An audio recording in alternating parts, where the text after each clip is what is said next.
And from the mega-rich to those who are struggling to get by, new research by KPMG suggests awareness of the living wage is growing, with almost 80% of British adults saying they have heard of it.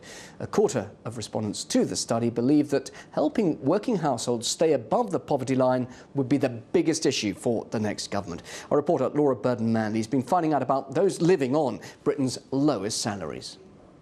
Esto sería la cocina. This is the kitchen. Esta cocina que ni me funciona. This kitchen that doesn't even work. There is little room to manoeuvre in Marta's one-bedroom apartment in London, which she shares with her two daughters.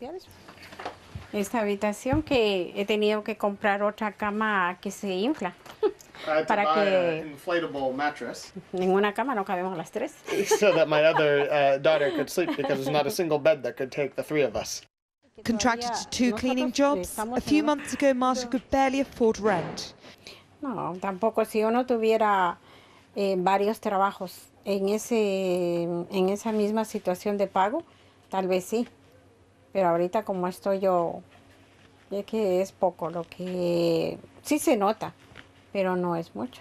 However, subsisting only on part-time contracts, she says she's barely earning enough to get by. The issue of the minimum wage is currently stoking the political flames of the 2015 leaders' debates, with each party vying for political points by pledging to up the minimum wage in their manifestos. Labour are offering £8 in 2015, Conservatives £8 by 2020, Lib Dems £6.70 this October, and the Greens £10 by 2020. UKIP opposed the wage as it could encourage more immigrants into the UK. We're not loving it! But it's also sparked a backlash on the streets, as employees of fast food chains say the minimum wage simply isn't enough to live on. They're demanding to be paid above the living wage. More than 5 million workers earn less than the living wage, which is set at £9.15 per hour in London and £8.75 outside of the capital, an amount they claim is still unlivable. The living wage should be at least £10 an hour, and I think that would be a step forward. That would mean that it would be, what, £350 a week on the 35-hour week.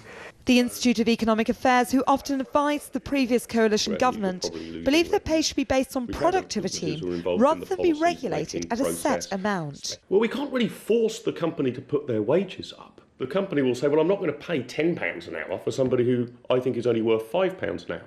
So if the government decides in its wisdom that low-paid workers who are struggling to be productive, perhaps don't have the right technical or educational qualifications, if we decide we need to give them a leg up, I think that's a job for the welfare system.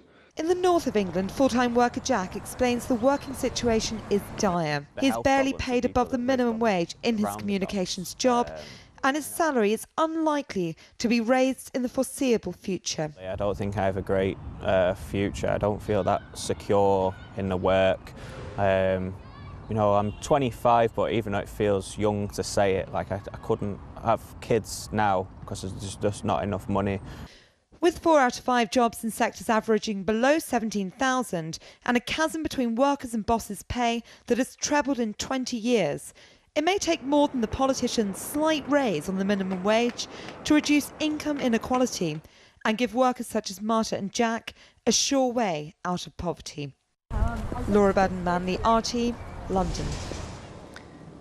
And of course, minimum wage and poverty are just some of the issues which will influence how voters cast their ballot in 2 weeks from now. At RT UK, we want to look at the people and the issues that lie behind the election, rather than just discussing the latest polls. You can join our conversation with the hashtag #PeopleNotPolls and join us for our extensive coverage on May the 7th.